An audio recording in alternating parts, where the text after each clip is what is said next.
YXBA is back, and I'm ready to mash some more buttons. I don't know about you guys, but I actually kind of like the new Nintendo president so far. His name is Tatsumi Kimishima, and I think he's about kicking ass and taking names. And please don't take any of this the wrong way. I have the utmost respect for Satoru Iwata, everything that he did for Nintendo, for his heart and for his soul, and all the successes that he had and all the smiles that he put on to people's faces. But I want to talk about Kimishima, as I think he has a little bit of a different background and a little bit of a different style compared with Iwata. Iwata, to me, had a big heart, and I think that he was kind of an idealist. He had his own ideas for how games should be made. He had his own ideas in terms of how unique and different the machine should be, and he had a lot of success. Don't get me wrong, he had a lot of success. But Kimishima, to me, doesn't have a background in video game development the way that Iwata did. He has a background actually in banking and in marketing and in business. And to me, I think that's actually going to be a good thing for Nintendo, because a businessman will understand certain concepts, because to him it's not really about his heart or his vision for what games should be or shouldn't be.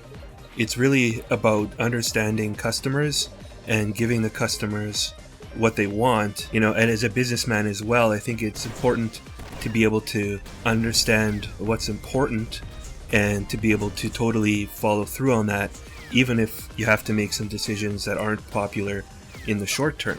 And I'll give you a couple of examples of what I'm basing some of this on. As you know, the Seattle Mariners, for example, are up for sale, or they're not actually up for sale, they're being sold from Nintendo to the minority stakeholders in the team, and the team doesn't really do anything for Nintendo. Baseball teams typically don't make a ton of money, and it doesn't really tie in with promoting Nintendo all that much.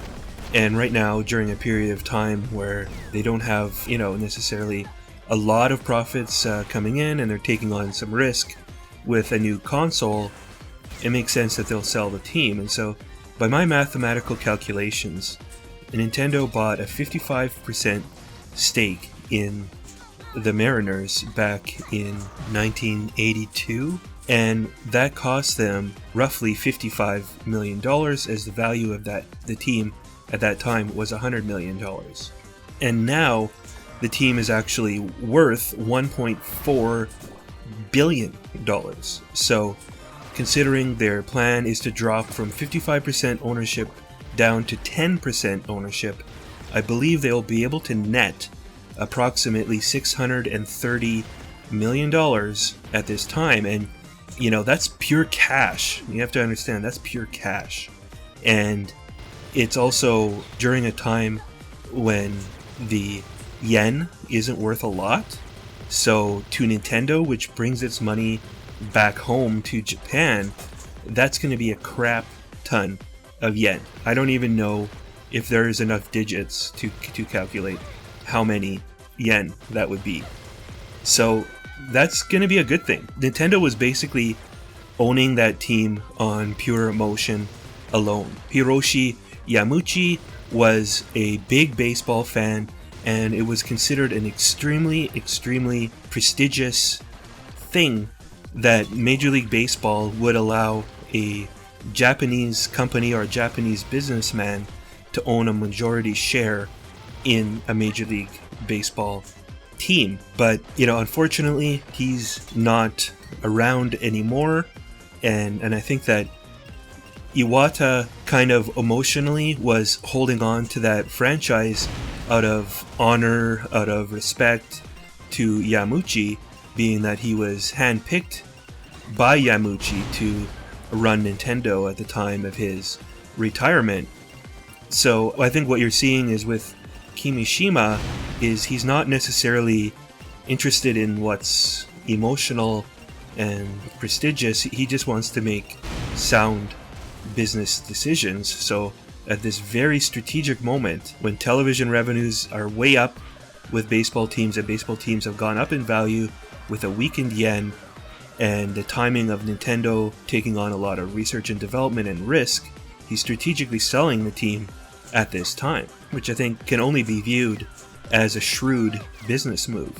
And not only that, I just noticed his style in terms of the way that he answers questions. He's just very firm in what his beliefs are, and sometimes it can be tough. Like, I can imagine that if you were a fly on the wall in a lot of Nintendo meetings, there would have been a lot of pressure on Kimishima to absolutely launch the NX console this Christmas, because that's known as a very important launch timing. But I think he was strong enough to understand that actually what is the most important thing is having a lot of hype and having a successful launch.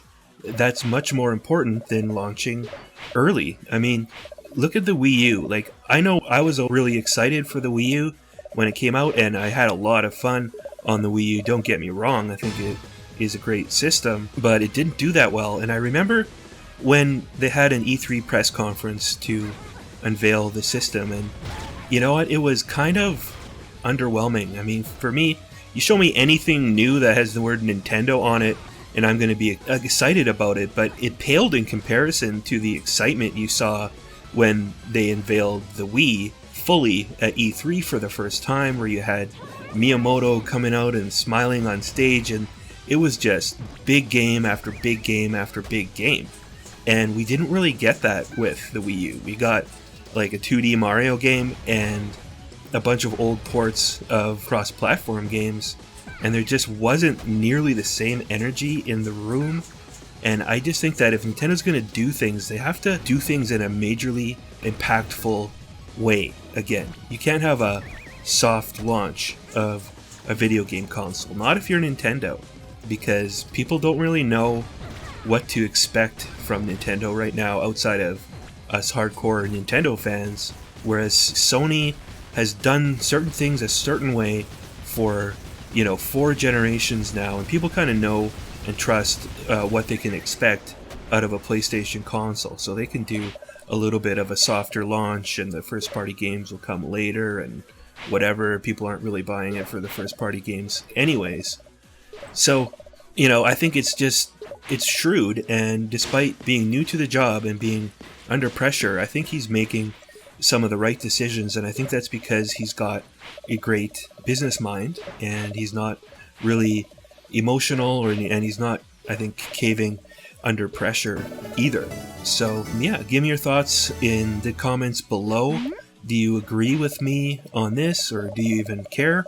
To me, it's really important because I think Nintendo has to generate a massive amount of hype and have a fantastic launch and actually follow through on the NX system, or I don't even want to think what will happen if that does not take place. This has been Colin Unger, reminding you to keep your thumbs glued to YXBA, and always remember to select Start. If you enjoyed this video, click like and subscribe.